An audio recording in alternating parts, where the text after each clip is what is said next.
This is Optimal Living Daily, episode 1981, Justice and Morality by Isaac Morehouse of isaacmorehouse.com, and I'm Justin Malik. Welcome to Optimal Living Daily, OLD, the show where I read to you from articles that I think are amazing, with permission from the authors.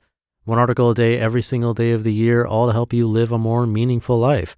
And here on this show that covers personal development or self-help, minimalism, inspiration, motivation, all that fun stuff. So with that, let's get right to it as we optimize your life. Justice and Morality by Isaac Morehouse of isaacmorehouse.com. It seems there's a difference between justice and morality. I've never quite come to a comfortable conclusion about the nature of the two concepts and their relationship, but it's worth exploring. Suppose you jump in someone else's car parked in the valet entrance at a hotel and speed away to get your wife in for an emergency C-section. You've saved the baby and possibly the mother. It'd be strange to call this immoral.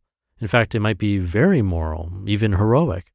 But it also seems clear that the owner of the car has been wronged. She was unable to make her meeting in time, some of her gas was used up, and maybe you even got a few dings in the door. She has suffered an injustice. So even though you acted morally, it's possible you acted unjustly. Let's say you have a deep hatred for your neighbor. One day an envious rage takes over, so you pick up a rock and throw it at his new car, hoping to shatter the window. But you miss. No one sees the action and the rock rolls harmlessly into the weeds. It seems like you've acted immorally by trying to destroy his property. But it'd be odd to say any injustice was done. Your neighbor hasn't suffered a whit from your failed attempt at vandalism. Justice is about living with other people, while morality is about living with yourself. Justice is about right relation to others as measured against the mores of society, while morality is about right relation to right itself as measured against your own beliefs. Whether or not justice exists objectively or is entirely a social construct, it has an unmistakable universality. The particulars in the process of discovering and remedying injustice differ in each society, but the basic tenets are the same. No society has ever praised or rewarded breaking a promise, stealing, or murder.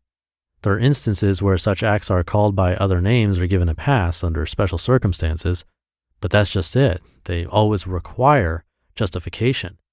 The default human position is that coercion is bad and social systems evolve to mitigate it. What would justice demand from you in the car theft scenario? The nice thing is we don't have to decide in the abstract. Justice always takes place in a social context, and the process seems just as important as the outcome. For productive cooperation, the systems that determine and deal with injustice are best when they are transparent, stable yet flexible, noble in advance, and not applied preemptively. Even though everyone may acknowledge that your theft of the car was unjust, if the process allows arbitrators to consider circumstances, they may let you off, or they may ask only that the owner has a lot to consider as well. Perhaps she hears your story and decides not to pursue any recompense. Maybe she is really ticked and wants to, but realizes the social approbation she'll get for doing so isn't worth it, even though she would win her case. Since justice exists only in a social context and for the use and benefit of humans, even if it is violated, there need to be black and white, always and everywhere rules demanding uniform punishment. Though uniform and recognizable process is needed, uniform outcomes don't seem to be. This is why common law is so much more effective than legislation at maintaining peace. Morality is trickier. I might be using the term differently than most people in this post. I have often used it more loosely myself, many times on this blog, don't hold it against me. But I think morality is something that exists in all of our minds, whether or not it exists out there objectively. We have a conscience. We have beliefs about right and wrong that are distinct from our sense of justice. That's why nearly everyone would agree that you acted immorally in story number 2, even though justice demands nothing of you. Our sense of morality changes over time and is very different from person to person. Part of life's journey is discovering it and constantly adapting to it. I've known people who genuinely believed it was wrong to have a drop of alcohol. Whether or not I agree, it was clear that if they did, they'd feel a lot of guilt. They'd be violating what they know to be right. Some of those same people's views changed over time to where years later they no longer thought it wrong to drink and they could do it with a clear conscience. Morality doesn't seem to be about the acts themselves like justice does. It seems to be about whether or not a person is violating their own sense of right. Many spiritual traditions talk of being in unity with oneself, being of one mind, or having an undivided heart. It's easy to conflate justice and morality, in part because we deliberately do so with children. It's more convenient to wrap everything up into right and wrong and train kids to do and don't do based entirely on these words. I don't think it's helpful for kids in the long run, but it requires less work, so most adults do it. Kids are told to say hi when someone says hi to them for the same reasons they're told not to take Johnny's toys, because it's the right thing to do. Yet the first is not unjust and probably not immoral, while the second is definitely unjust and probably immoral. Children are also trained to obey the law because it's right to do so. They're not often told that justice demands an abstention from coercion, even if the law doesn't, or that the law may ask them to do something they feel is deeply immoral.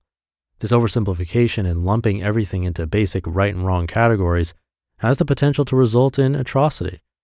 Those who allow the law to be a shortcut for justice or morality, for example, can find themselves rounding the neighbors up and sending them off to prison, or worse. There's more to be explored on this topic, but I'll save it for another day. You just listened to the post titled Justice and Morality by Isaac Morehouse of isaacmorehouse.com. And thank you to Isaac. One to think about as we head into the weekend. Hope you're having a great Friday, and I'll see you tomorrow as usual, where your optimal life awaits.